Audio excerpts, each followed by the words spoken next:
So more footage for Insomniac's Spider-Man 2 came out, and they actually showed the black suit. It's the feature I was most looking forward to, so now that we've gotten a good look at it, I wanted to quickly discuss it. The design is, it's okay.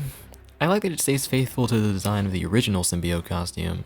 I like that they didn't add a bunch of white lines all over it. Changing the white pads on his hands into arrows is pretty cool, since the more angular design matches the legs of the spider symbol, but I'm not too hot on the rest of it. I don't like the material or textures too much. There are two different materials the suit is made of, a fleshy thin layer and a thicker and more rubbery armor layer on top of that. I think the detailing on the fleshy parts is just too much. It stands out too much from the smoother armor pieces, and it looks like it belongs to a completely different costume. I've seen some people say that it looks like a wrinkly trash bag or burnt flesh, and yeah, I think the suit would look better if it was actually more armored, with the fleshy underlayer appearing less on the suit and being more of a subtle detail. But that's the critique I'd give to improve this version of the suit. Ideally, I would have preferred something else entirely.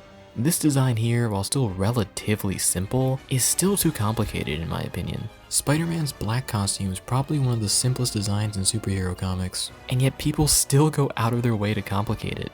I think a simpler, more muscly design would have fit better. Venom in Midnight Suns actually has a phenomenal design, and it's pretty much exactly what I think a more muscly and gooey iteration of the symbiote suit should look like. Just scale that down to Spider-Man size, get rid of the toes, and you're done. I guess I have to mention the symbiote suit Spider-Man has in Midnight Suns, since I mentioned that game's version of Venom, and I don't like it that much. I see what they were going for, giving it a sort of muscle-like texture, but I don't think it looks right. Unlike that game's Venom design, the texture for Spidey's suit doesn't look like real muscle, it looks like cloth or rubber that's attempting to simulate muscle. It's kind of like the padded cloth you see on medieval clothing. It also reminds me of the Dracula armor from the Gary Oldman Dracula movie, which is not great. And I really don't like how the texture is on the mask. The mask should be smooth, otherwise it looks wrong. I've seen people complaining that it doesn't look like a cloth suit. But in the original comics, Peter didn't know it was alive since it looked like a normal cloth costume. Yeah, that was the case in the original comics, but clearly things are different in the story here. Like every adaptation of Spider-Man made after the year 2000, this version is clearly pulling from the Ultimate Spider-Man comics. The symbiote is a man-made organic substance originally created to cure diseases instead of an extraterrestrial, just like in Ultimate Spider-Man. Peter seems to already be aware of the suit's powers, even though it looks like it's the first time he's wearing it, just like in Ultimate Spider-Man. And honestly, I wouldn't be surprised if the symbiote makes him go nuts and transform into Venom, just like in Ultimate Spider-Man. Though the showcase makes it look like this is the first time he's wearing the suit, I really hope that isn't the case, since I find that Miles' reaction to it is so nothing.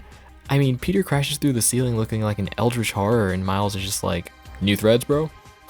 What? And lastly, I just want to say that I prefer the symbol on the suit to have thicker legs with less black space between them. The approach the game has isn't wrong or anything. You can find comic panels of the symbol looking like that. I'm just saying, I don't like it that much. So yeah, the suit's fine. Could have been much worse, because thank God it's not just a black recolor of the advanced suit. That would have been awful. But it also could have been better. I have no idea how this thing is going to work gameplay-wise, but it seems fun. There's been a rumor going around for a while that every alternate suit in the game will have a symbiote counterpart. I really don't think that rumor is true. I've never seen any sort of source accompanying it. And nowadays people just make stuff up and post it online saying, "I heard a rumor," so it can be damn near impossible to separate fact from fiction now. That being said, the way the symbiote forms over the costume makes me believe that it could be true. The symbiote forms a fat outer layer that hides the suit, and then dissipates to show the costume underneath. This effect could easily mask the different suits to allow for multiple different symbiote suit variations to appear. Maybe not, but that effect makes me think the rumor is at least plausible. And that's all I have to say, really. The Thor video will be up tomorrow, or maybe you're watching this in the future and it's out already. I don't know. So yeah, bye-bye.